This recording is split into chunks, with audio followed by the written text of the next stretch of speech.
اگر کسی کی نیت ہوگی تو آخرت میں حصہ ملے گا، لیکن مرنے والے کے لواحقین کے ایصال ثواب کی حقیقت کیا ہوگی؟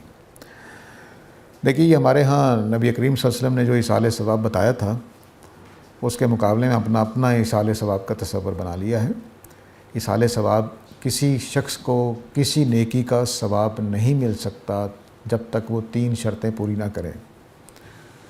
اس کی نیت درست ہونا، اس کی اپنی کوشش ہونا، یعنی اگر مثال کے طور پر میری نیت ہو کہ آپ میری نماز پڑھ لیں، تو آپ اپنی جو ظہر پڑھ کے آئے، میں نے نیت کر لی کہ اس کی ظہر مجھے ثواب مل جائے، نہیں ملے گا، میری کوشش ہونی چاہیے، ٹھیک ہے۔ اور تیسری شرط اللہ نے بتائی ہے کہ تقوی کے ساتھ کی جائے۔ 3 شرطوں کے بغیر کوئی عمل ثواب نہیں دیتا۔ جیسے قرآن نے بیان کیا نا کہ قابیل اور حابیل کے قصے بیان کیا ہے کہ حابیل کی قربانی قبول ہوگی، قابیل کی قبول نہیں ہوئی، تو اس نے کہا میں تمہیں مار ڈالوں گا۔ قابیل نے حابیل سے کہا، تو انہوں نے کہا مجھے مارنے کی کیا وجہ ہے، اللہ تعالیٰ نیک متقی لوگوں کی، تقوی والے کی قربانی قبول کرتے ہیں، تو تم بھی تقوی سے قربانی کرو، اللہ قبول کر لیں گے، مجھے مارنے سے کیا ملے گا تمہیں، ٹھیک ہے۔ پھر اللہ تعالیٰ کہتے ہیں کہ میں تمہارے گوشت اور مجھ تک نہیں پہنچتے، خون نہیں پہنچتا، تمہارا تقوی پہنچتا ہے۔ تو تقوی کے ساتھ نماز پڑھیں گے تو قبول ہوگی، صحیح نیت کے ساتھ نماز پڑھیں گے تو قبول ہوگی، ٹھیک ہے۔ تو اب اور کوشش شامل ہوگی۔ کوشش کے بغیر اگر آپ کہیں میں نماز پڑھ لوں نہ پڑھیں، تو کوشش کے بغیر تو کچھ نہیں ہوگا۔ تو کوشش، نیت اور تقوی کسی بھی عمل کو قبول کرنے کے لیے، مثلا میں نماز نیت اللہ کے لیے کر لی، لیکن آپ ساتھ آ کے کھڑے ہو گئے تو میں نے کہا یار اس کو پتہ چل جائے کہ میں نمازی ہوں، ختم ہو گئی، تقوی ختم ہو گئی۔ تو خدا کے لیے نماز پڑھنا یہ تقوی ہے، اور اس کے ساتھ نیت بھی جڑتی ہے، لیکن بعض اوقات نیت اور تقوی الگ ہو جاتا ہے، ٹھیک ہے۔ تو یہ 3 شرطیں جس عمل میں پائی جائیں گی اس آدمی کو اس کا ثواب ملے گا۔ مرنے والے کی کون سی چیز اس کے عمل میں، میرے عمل میں شامل ہوتی ہے؟ مرنے والا مر گیا، میں نے گڑکیں پڑھ رہا ہوں، قرآن خوانی کر رہا ہوں، اس کی کوئی نیت ہے اس وقت؟ اس کی کوئی کوشش ہے؟ اس کا کوئی تقوی ہے؟ تو اس کو ثواب کیسے ملے گا؟ ٹھیک ہے۔ اب نبی کریم صلی اللہ علیہ وسلم کیا بتایا تھا کہ رہنمائی کرنے والا عمل کرنے والے کی طرح ہے۔ مثلا میں نے آپ سے کہا نماز پڑھا کریں، آپ نے پڑھنی شروع کر دی، اب میرا ایک صحیح شامل ہوگی نا بیچ میں، تو اب آپ کی نماز، میری نماز میرے لیے باعث ثواب بن جائے گی، کیونکہ میری عمل شامل ہو گیا، کوشش شامل ہو گئی۔ اگر فرض کر لیجیے کہ میں نے جب آپ کو کہا تھا کہ بھئی نماز پڑھا کریں، تو میں معلم بننے کے لیے کہہ رہا تھا، تقوی کے لیے نہیں کہہ رہا تھا، اب کیا آپ کی نماز کا ثواب مجھے ملے گا؟ نہیں ملے گا، ٹھیک ہے۔ تو اس پر تول کر دیکھیں، جس عمل میں یہ تینوں چیزیں آپ کی شامل ہوں گی اس کا لازماً اجر۔ اب دیکھیے، باپ نے بچے کی تربیت کی، نیک بچے کی، وہ اب جب تک نماز پڑھے گا باپ کو ثواب ہوتا رہے گا۔ شرط وہی ہے کہ باپ کا بھی تقوی تھا، نیت بھی، کوشش بھی شامل تھی۔ تو مثال کے طور پر میں اپنے بیٹے کو بدماش بنانا چاہتا تھا کہ وہ جگہ ٹیکس لیا کرے اور یہ کیا کرے، وہ نماز ہی نکل آیا، تو اب مجھے ثواب ملے گا؟ نہیں ملے گا۔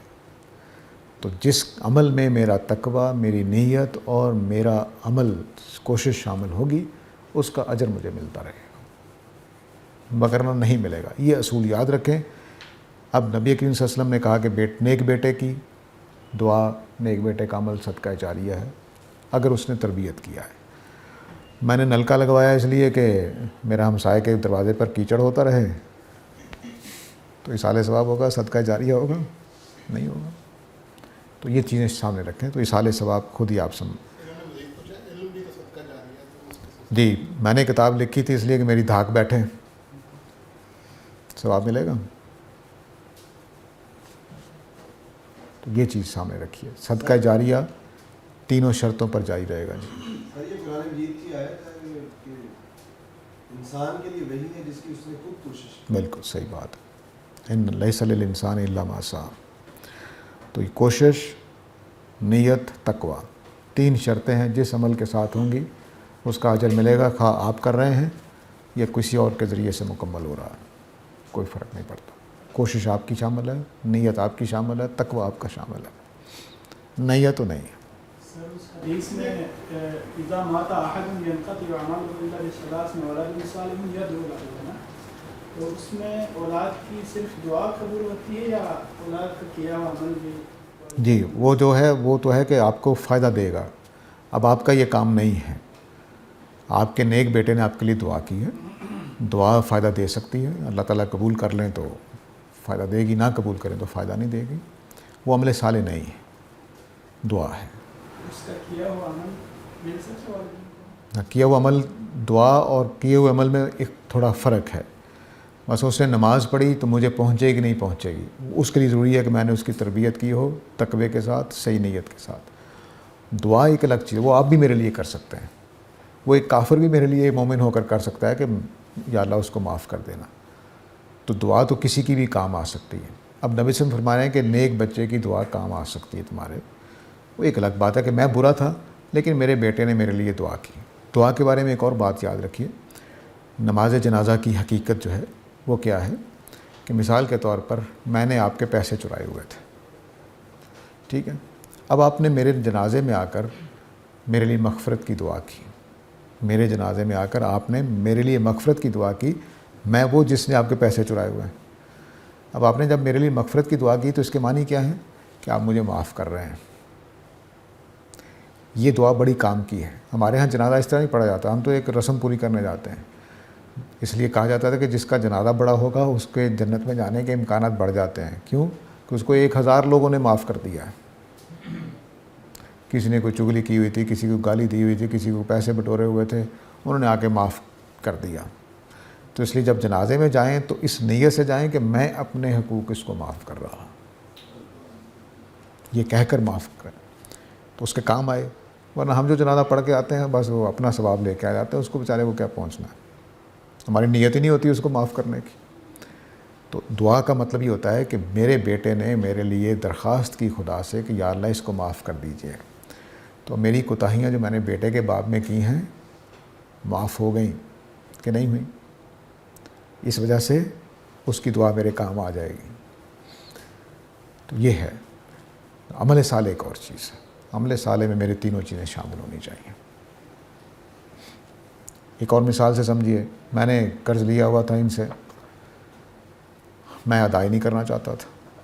عمرے بھی کرایا، حج بھی کرایا، اور بھی بہت سارے کام کر لیے، گھر بھی بنا لیے، فرنیچر بھی بڑا اعلیٰ خرید لیا. ان کے 1,00,000 روپیہ واپس نہیں کیا. میرے بیٹے نے یہ تنگ کرتے رہے آ کے، میرے بیٹے نے 1,00,000 روپیہ واپس کر دیا. میرا قرض ادا ہوا خدا کی نظر میں، دنیا میں تو ہو گیا.